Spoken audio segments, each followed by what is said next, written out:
Oke guys, kembali lagi dengan saya Putu Melana. Pada kesempatan kali ini saya akan mereview sebuah keyboard gaming, yaitu keyboard Vantex K511, dan akan membandingkannya sedikit dengan keyboard Aula F2028 yang sudah saya beli sekitaran 2 tahun lalu.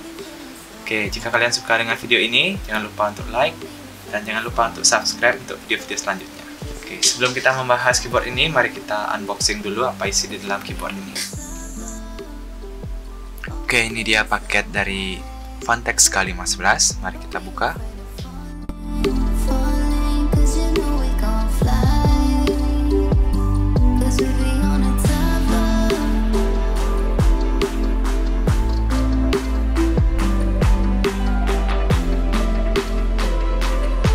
Oke, ini dia di bagian depan.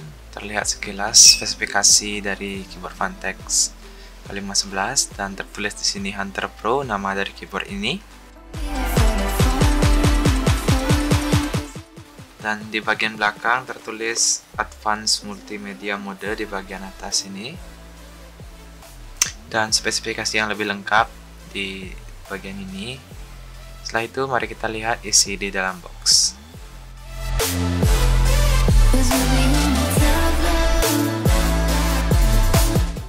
Di dalam box kita mendapatkan sebuah keyboard yang dibungkus seperti ini, dan selanjutnya manual book dan juga buku garansi. Oke, ini dia keyboard Vantex K511, terbuat dari plastik, bahannya tidak begitu kokoh, dan ada stand.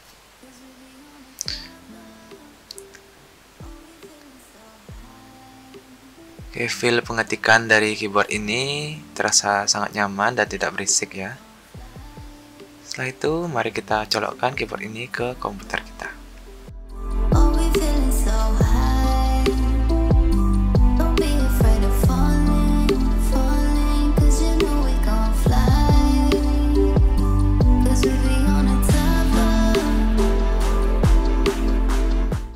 Oke, ini dia penampakan keyboard setelah backlightnya menyala. Oke, itu dia tadi isi di dalam keyboard Vantex K511. Keyboard ini saya beli dengan harga 139 ribuan di toko online. Dan sekarang kita akan bandingkan dengan keyboard Aula F2028 yang sekarang harganya sekitar 179 ribu. Dan akan memberikan sedikit tips kepada kalian bagaimana caranya memilih keyboard. Tidak hanya melihatnya dari segi harga, juga memilihnya dari segi fungsi dan desain dan build quality. Kita awali dari build quality. Build quality yang dimiliki oleh Vantex K511 ini, dia masih menggunakan seluruh bodinya menggunakan plastik, jadi tidak terasa begitu kokoh dan keyboardnya ringan. Sedangkan di Aula F2028 ini, dia di bagian depannya sudah menggunakan aluminium, tapi di bagian belakangnya masih menggunakan plastik. Jadi terasa sedikit lebih premium di F2028. Setelah itu, backlight dari K11 ini, dia memiliki backlight warna-warni, tidak bisa diganti, hanya bisa berkedip-kedip atau dimatikan dengan tombol Fn dan tombol di sebelah Fn untuk mengkedip-kedipkan atau back up, back down untuk mematikan atau menaikkan kecerahan dari backlight. Sedangkan di Aula F2028 dia bisa mengganti warna-warna backlight sesuai keinginan. Misal kalian ingin warna merah atau warna biru, atau merah berkedip-kedip, biru berkedip-kedip, atau kalian ingin berganti-ganti dari beberapa warna, di sini sudah bisa diatur dengan tombol yang ada di sebelah kanan keyboard F2028.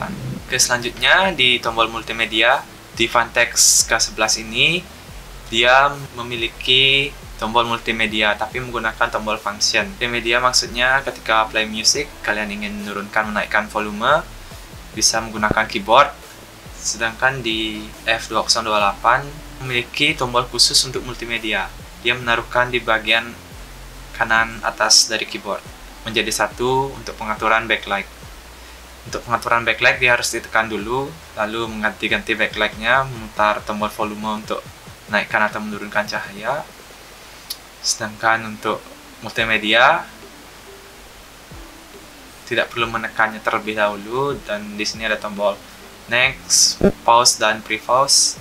Untuk musik sama saja, dari kedua keyboard ini dia memiliki tombol multimedia, tapi terasa lebih praktis di F2028 ya, karena dia langsung menyediakan tombol khusus di bagian atas. Ketika kalian lagi malas, tidak perlu menggunakan dua tangan, hanya satu tangan bisa menggunakan tombol multimedia tersebut.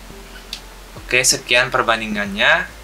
Sekarang beralih ke alasan kenapa saya memilih menggunakan keyboard Vantex K11 ini. Pertama, dari segi fungsi. Fungsi yang dimiliki keyboard Vantex K11 ini lebih bagus ketimbang dari F2028. Fungsi yang saya maksud adalah fungsi anti-ghosting, bukan ditinggal pacar ya. Tapi anti-ghosting, ketika kalian menekan tombol secara bersamaan, tombol tersebut tidak akan bentrok atau semua tombol terpencet. Di F2028 ketika kalian menekan 5 tombol atau lebih, dia tidak akan tertekan beberapa. Nah, kenapa saya memerlukan tombol anti ghosting ini? Karena saya suka memainkan game rhythm seperti game Osu. Ketika menekan 7 tombol secara bersamaan, dia bisa tertekan. Sangat berguna ya untuk pemain game rhythm seperti saya. Sedangkan dari segi fungsi lainnya, untuk bermain game FPS dan bermain RPG, itu tidak ada masalah di F2028. Jadi kesimpulannya di sini saya downgrade keyboard yang saya miliki ke K11 karena fungsi yang saya inginkan. Oke. Jadi tips untuk memilih keyboard, jangan memilih keyboard dari segi harganya atau hanya dari desain yang kalian sukai tapi fungsinya kalian tidak dapat. Jadi pilihlah sesuai fungsi yang kalian inginkan.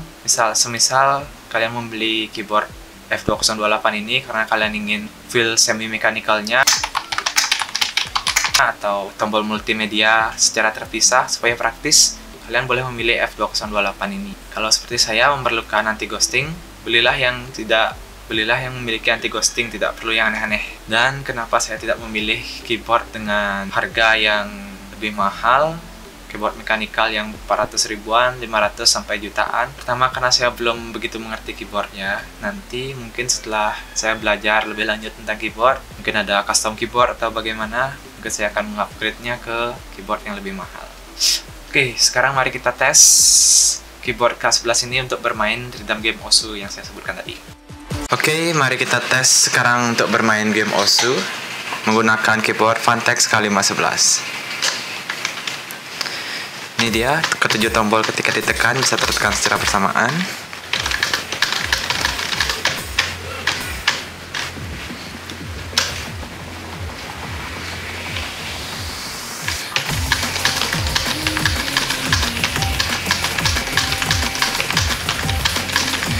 Juga ketika dimainkan, keyboard ini tidak begitu berisik ya.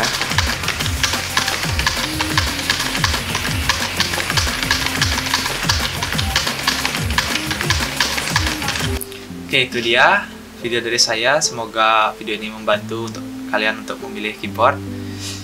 Sekian dari saya, terima kasih telah menonton. Jangan lupa like, subscribe, dan komen ya. Bye-bye.